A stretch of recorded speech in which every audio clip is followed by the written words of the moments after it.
city of Alexandria, where knowledge danced with ambition and ideas carved the shape of the world, one mind stood above the rest.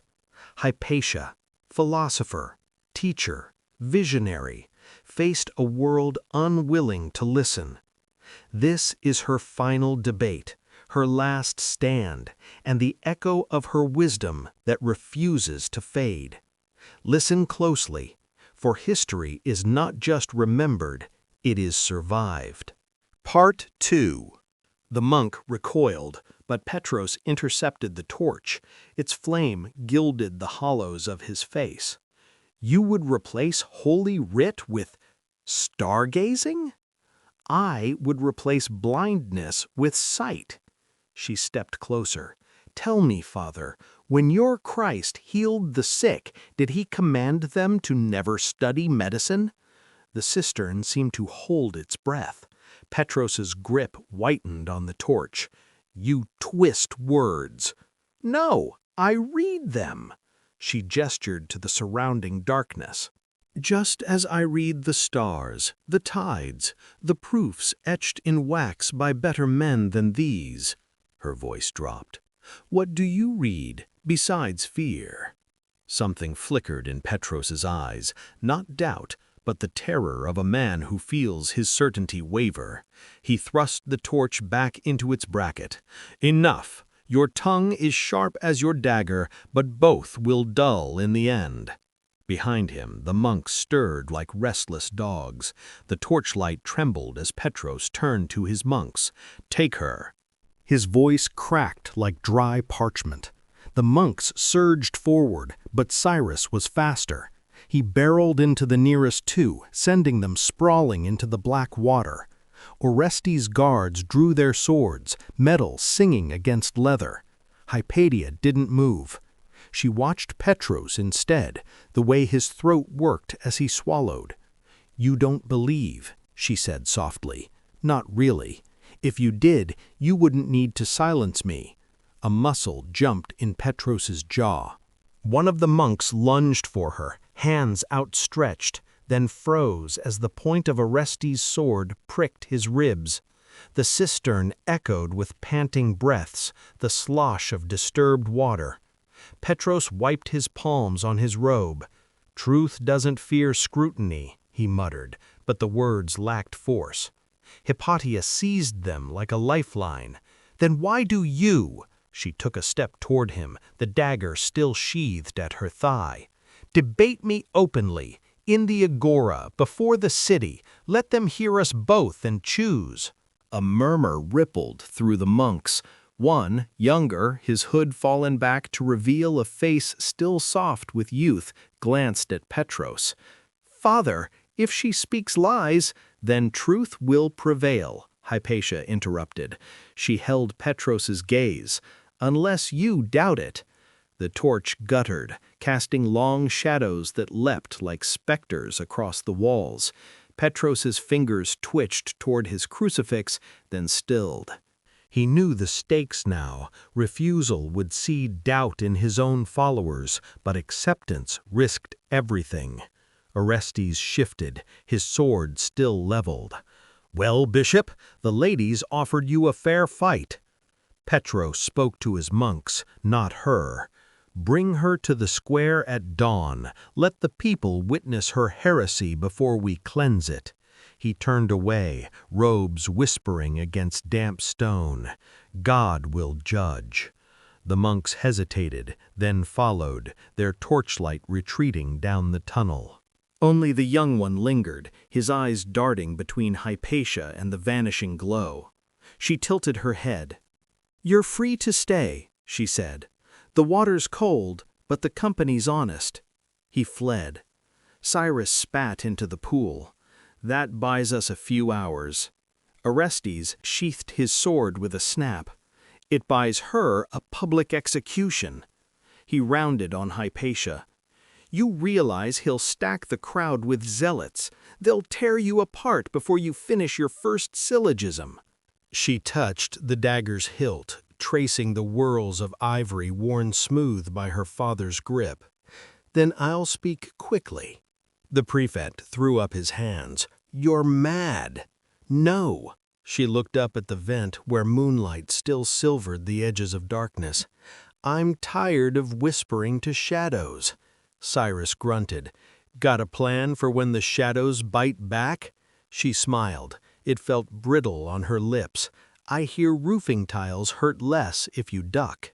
Dawn came gray and grudging, the sky streaked with the ash of the still smoldering library. The agora was already thick with bodies when Hypatia arrived, escorted by Orestes' guards in a loose formation that did little to mask their nervous grips on their spears. Whispers chased her through the crowd. Witch, pagan, corrupter of youth. A woman spat at her feet. A man made the sign of the cross as if warding off a demon. Petros waited on the speaker's platform, flanked by monks holding torches now like weapons. She climbed the steps without hesitation. The wood groaned underfoot, weathered by generations of speeches and screams. Petros didn't look at her. He addressed the crowd instead, his voice rolling over their heads. "Behold the serpent who would poison your children's minds."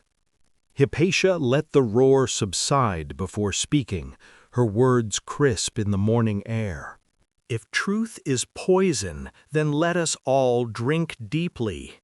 The crowd stilled, caught between jeers and curiosity. She stepped to the platform's edge. "You know me. Some of you have studied in my father's halls. Others have heard me speak in this very square, of mathematics, of the stars, of the marvel that is the human mind." A few heads nodded, older scholars, merchants whose sons had attended her lectures. Petros cut in. "And yet you deny the word that gives life meaning." Hypatia turned to him, her stance wide enough to face both bishop and crowd. "I deny nothing but chains on thought. Tell me, Father, when your Christ spoke of setting captives free, did he mean only those in Roman cells?" A ripple passed through the assembly. A fisherman near the front lowered his raised fist. She pressed on. "You call me serpent, yet it's you who would forbid men to taste the fruit of knowledge." Her hand swept toward the smoldering horizon. "Last night you burned scrolls that survived the flood of Noah. What truth fears flame?" The monks stirred, but the crowd's murmur had changed pitch, less fury, more unease. Petros seized her wrist, his fingers digging into her pulse point. "Enough," he hissed. To the crowd, "See how she twists!" Hypatia yanked free, her voice carving through his. "Ask yourselves why he dares not debate me, why he must silence instead of refute." Her chiton sleeve tore at the shoulder, revealing the livid bruise from last night's stone. The fisherman's wife gasped. A monk hurled a clod of dirt. It struck Hypatia's cheek, leaving a smear of mud like a pagan mark. She didn't wipe it away. "You can cover my face," she said, "but will you blind every eye in Alexandria?" Silence. Then a child's voice from the crowd. "Mama, why won't the priest answer her?" Petros flushed scarlet. He grabbed the torch from the nearest monk. "By the power invested in me." "Invested by whom?" Hypatia stepped so close the torch heat scorched her chin. "The Christ who said, 'Love your enemies,' or the men who find hatred more useful?" The torch trembled in Petros's grip. Sweat glistened on his upper lip. Behind him, the young monk from the cisterns stared at his own sandals. Orestes' guards tightened their circle, spear points glinting. The crowd pressed closer, not yet hostile, but hungry, a beast sensing weakness. Hypatia seized the moment. She snatched a handful of ash from a brazier and flung it upward. The gray particles hung in the dawn light, swirling in unseen currents. "You call this heresy? The same air moves through your lungs as mine. The same stars guide your ships and my calculations." She turned full circle, ash settling on her shoulders like a mantle. "The truth doesn't belong to pagans or Christians, it simply is." A woman in the front ranks crossed herself, but didn't look away. The monk with the torch lunged first, not at Hypatia, but at the brazier, kicking it over in a shower of embers that sent the crowd recoiling.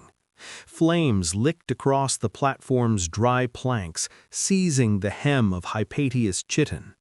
She batted at the fire with bare hands, the stink of singed linen thick in her nostrils. Petros backpedaled, his robes flapping like a startled crow's wings. "Hold!" Orestes' voice cut through the chaos as his guards formed a bristling wall of spears between Hypatia and the monks. The crowd surged against them, a dozen hands clawing at the shafts. Someone hurled a stone, it glanced off a guard's helmet with a metallic pang. Hypatia stomped out the last of the flames on her dress and turned to face the mob, her voice raw with smoke. "You would burn me too? Then let it be for this." She ripped the damaged fabric from her shoulder, bearing skin and the old scar from a childhood experiment with scalding water.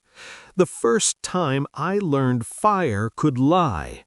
It promised warmth, then stole flesh." The fisherman's wife clutched her child tighter. Petros pointed a trembling finger. "She profanes this place." "No more than you profane your own scripture." Hypatia scooped a handful of ash from the smoldering platform, letting it trickle through her fingers. "Remember you are dust. Shall we skip to the part where you return to it?" A gasp. Even Orestes stiffened. Petros's face purpled. He hissed at his monks, words lost under the crowd's rising mutter. But the young one who'd wavered before didn't move. His torch dipped toward the ground. Then the tiles began to rain. The first struck Hypatia's temple with a wet crack. Blood sheeted down her cheek as she staggered. The second hit her collarbone, a jagged piece of terracotta that bit deep. She glimpsed the thrower, the ink-knuckled student from her lecture hall, his face contorted with something between glee and terror. Orestes roared orders, but his guards were swamped. Hands seized Hypatia's arms, her hair. A monk's elbow smashed her mouth as he wrenched the dagger from her belt. The blade flashed once before disappearing into the scrum. She went limp, letting her weight drag them down. They tumbled together in a tangle of limbs and curses, her body rolling over the platform's edge. The fall knocked the breath from her lungs, but the pain was clean compared to the hands still tearing at her. Then Petros's voice, shrill with desperation, "Finish it!" The young monk dropped his torch. It hissed out in the dirt. A tile struck Hypatia's knee. Another grazed her ribs. She didn't flinch. "You'll have to throw harder than that," she coughed, "to break 2,000 years of thought." The mob wavered. Somewhere at the back, Cyrus was bellowing, not her name, but a quote from Euclid that her students used to chant during exams. A few voices took it up, shaky at first, then stronger. Petros snatched a tile from a stunned dock worker. He raised it high, his sleeve slipping back to reveal soft, unscarred arms. Hypatia lifted her chin. "Go on," she whispered. "Show them what truth wins with." The tile struck, but not her skull. A hand shot from the crowd, intercepting Petros's wrist mid-swing. The young monk, his hood fallen back entirely now, wrenched the bishop's arm down with surprising strength. The tile clattered harmlessly to the stones. "Enough," the monk said, his voice cracking. Petros gaped. "Ammonius? You said we'd debate her." Ammonius released the bishop's arm and stepped between Hypatia and the mob. His bare scalp gleamed with sweat. "This isn't debate." The crowd's roar faltered. A woman near the front, the fisherman's wife, clutched her child's face to her skirts. Others shuffled backward, suddenly unwilling to meet Hypatia's bloody gaze. Petros lunged for another tile, but Orestes' guards finally broke through, their spears forming a bristling wall. The prefect himself hauled Hypatia upright, his fingers digging into her bleeding arm. "Move," he hissed in her ear. She couldn't. Her knees had locked. The square spun in nauseating circles, faces contorted with hate, the young monk's trembling lips, the distant smoke of the library still staining the dawn. Cyrus materialized at her other side, half carrying her as they stumbled toward the colonnade. Behind them, Petros's shrieks devolved into incoherent rage, but the crowd no longer echoed them. The sound of scattered tiles hitting the ground followed them like a stuttering heartbeat. They rounded a corner into an alley reeking of fish guts. Hypatia's vision swam. Her fingers found the gash on her temple. Warm, sticky. "Stupid," Cyrus muttered, pressing a wad of his cloak to the wound. "Gloriously stupid." The alley's shadows convulsed as the mob poured in behind them, no longer a faceless tide, but individuals now, their fervor sharpened by humiliation. A potter Hypatia had once corrected on glaze temperatures swung a clay jug at Orestes' head. The prefect ducked, but the second attacker's fish-gutting knife found his thigh. He went down with a grunt, blood pooling between the cobbles. Cyrus pivoted, his short sword carving a red arc through the torchlight. A monk screamed as the blade opened his belly, but two more took his place. They came at Cyrus with roofing tiles clutched like axes, one shattered against his shoulder, the other catching his temple with a wet crack. He swayed, sword arm dropping, and the mob surged over him like waves over a sinking ship. Hypatia lunged forward, her fingers scrabbling for Cyrus's fallen weapon, but hands seized her from behind. Nails dug into her scalp as someone yanked her head back. The last thing she saw was Ammonia struggling against the current of bodies before a tile blurred across her vision. Darkness. The scent of burning hair brought her back. Hypatia's eyelashes fluttered against crusted blood. She was moving, her body jolting with each step of her captors. Shoulders bumped beneath her as the monks carried her like a sack of grain, their fingers biting into her thighs and arms. The mosaic floors of the basilica slid beneath her upside-down view, its geometric patterns smeared with her blood. "Up!" A shove sent her sprawling onto cold marble. The vaulted ceiling spun overhead, the Christ Pantocrator in the apse gazing down with indifferent gold eyes. She tried to push upright, but her arms buckled. Petros's sandals entered her field of vision. He crouched, his breath sour with fasting as he gripped her chin. "No pretty words now, philosopher?" Hypatia spat red onto his robes. The slap that followed snapped her head sideways, but the pain was distant, secondary to the roaring in her skull.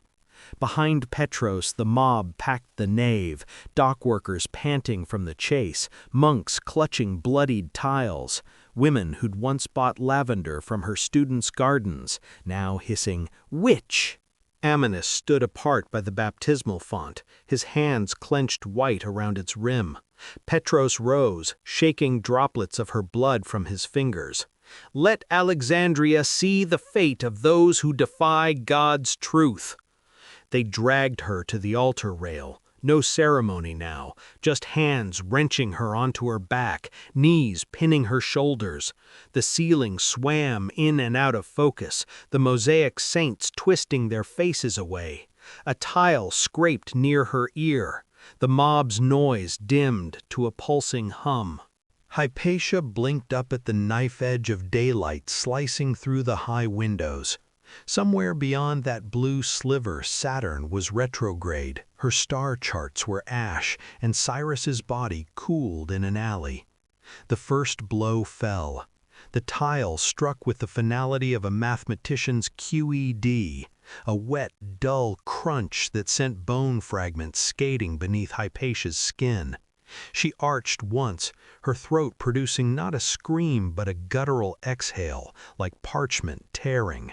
The mob inhaled as one, their collective breath hot with anticipation and spiced wine. Cyrus surged up from the cobbles, his skull split open above the eyebrow, but his sword arm steady. He took the first monk's head clean off, a spray of arterial crimson painting the fish gutter's stunned face. Orestes limped forward, using a broken spear shaft to hamstring the potter mid-swing. For 3 glorious heartbeats, they formed a triangle of defiance back to back, their blood mingling in the runoff between stones. Then the second tile came, and the third. Cyrus took a roofing slate straight to the throat. He clutched at the embedded shard, his mouth working soundlessly as he crumpled to his knees. Orestes managed to gut 2 attackers before a fisherman's gaff hooked his Achilles tendon. The prefect roared, twisting to stab upward even as they dragged him down. His last act was to spit in Petros's face. "To the Caesareum!" Petros bellowed. 4 monks hoisted her aloft, her blood dripping onto their sandals. The crowd parted, their earlier frenzy giving way to something more ritualistic. A woman reached out to smear Hypatia's blood across her forehead like chrism oil. Half-conscious, Hypatia registered the change in light as they carried her through the bronze doors. The scent of incense couldn't mask the iron tang of her own ruin. They dropped her on the dais where imperial edicts were read, her cheek pressed against cool marble veined with red. Footsteps approached, not the mob's chaotic stampede, but the measured tread of authority. A sandal nudged her hip, rolling her onto her back. Patriarch Cyril's shadow fell across her face, his beard meticulously oiled despite the morning's chaos. "Still breathing," he murmured, as if noting a minor inconvenience. He snapped his fingers. "Bring the tiles." Hypatia's vision pulsed with each heartbeat. She focused on the dome's oculus, where a lone pigeon circled like a wayward planet. Her fingers twitched, not in supplication, but in the ghost of a calculation, tracing arcs only she could see. The first tile, when it came, felt curiously distant, like watching a star's light long after its death. The mob's frenzy had cooled into something worse, methodical. They stripped her flesh with tiles, not in rage, but with the precision of scribes erasing a palimpsest. Each blow scraped away another layer, mathematician, teacher, woman, until only raw meat remained. Her star went dark, but not before it flared. Hypatia's last conscious thought wasn't of pain or gods or lost equations. It was of the young monk Ammonius, his fingers trembling as they brushed hers in the cistern's gloom, a spark jumping a gap. She smiled through shattered teeth. She'd seen that same phenomenon when rubbing amber with wool as a child. Then blackness. Yet darkness isn't empty. In the void between heartbeats, she floated. Faces swirled like equations resolving, her father pointing to Saturn's slow loop against the fixed stars, Cyrus rolling his eyes at her terrible jokes, Lydia pressing a cool cloth to her fevered brow after nights spent stargazing. The mob's roar became the hiss of waves on the Pharos base, then the rustle of papyrus in the Serapeum's halls. Her body burned, not from tiles now, but from the pyre they'd built in the Caesareum courtyard. Flames licked her bare feet first, consuming the calluses from years pacing lecture halls. The stench of her own cooking flesh should have horrified her. Instead, she noted distantly how the fat popping sounded like the static in her ears before a breakthrough. Somewhere beyond the smoke, Cyril was speaking. His voice oozed through the crowd like honey through sieve holes. purged the city of this corruption. A gust scattered her ashes toward the harbor. The same wind filled the sails of a ship leaving Alexandria, one bearing Ammonius hidden among grain sacks, his hands clenched around a charred scrap of her star charts. The ink had run from seawater, but the numbers still whispered in his pulse. Days later, when the fishermen pulled Hypatia's headless corpse from the bay, they'd thrown it in after burning the rest, a girl selling figs nearby didn't scream. She tilted her head, observing how the sea had smoothed the broken edges of the philosopher's collarbone into something almost beautiful. That night, she traced constellations in the dirt with a stick until her mother slapped her hands. The stars, meanwhile, didn't falter in their courses. Saturn completed its retrograde motion. And in a dozen dim rooms across the crumbling empire, students who'd never met Hypatia scratched out proofs that would outlive every church and temple. They used her techniques, the ones Petros had called demonic, to calculate the Earth's tilt, the moon's pull, the infinite decimals of pi. One boy in Antioch, his fingers still stained from the ink of his copied-out Euclid, whispered to his lamp, "What if the stars are fires, like Hypatia said?" The flame guttered, but didn't go out.